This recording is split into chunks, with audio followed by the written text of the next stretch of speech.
Giving up is the birth of regret. The reality of life is that we will all hear more no's than we hear yeses.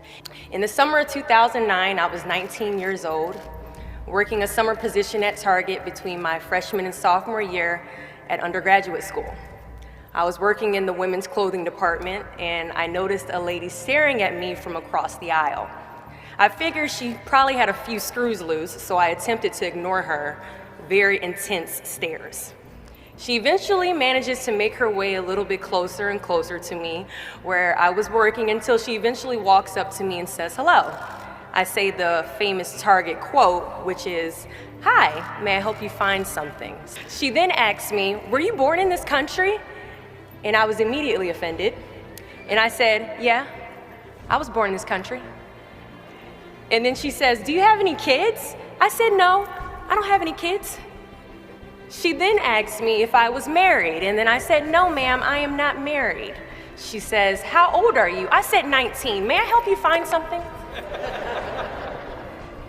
She then says, "You are the most beautiful girl I have seen." And I said, "Oh, thank you." I didn't work that much on my makeup, but I did the best I could, but thank you. And then she says, "I think you could be the next Miss USA."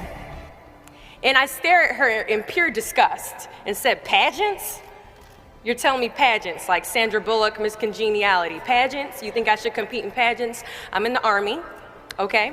We don't do pageants in the Army." She then asked me to meet her at Starbucks the very next day before my next shift at Target.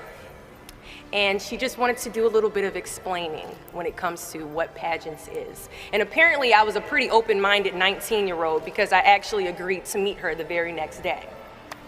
The next day, she brought this foot-tall stack of pageant books and proceeds to convince me to enter into a state pageant 3 months later. For those who do not know, when it comes to Miss USA, you have to win your state first, okay?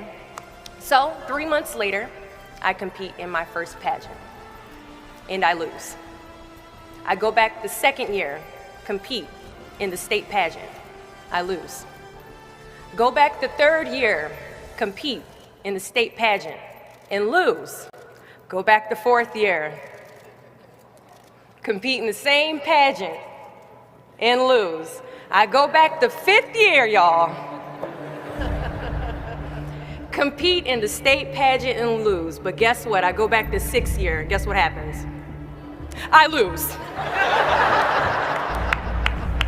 I called her on the phone and said, "You told me I could be the next Miss USA." And she says, "Deshauna, keep working, don't quit, keep going back." And in June of 2015, she passes away from leukemia. 6 months later, in December 2015, I win Miss District of Columbia, USA. And 6 months after that, in June of 2016, I become the first soldier to win Miss USA.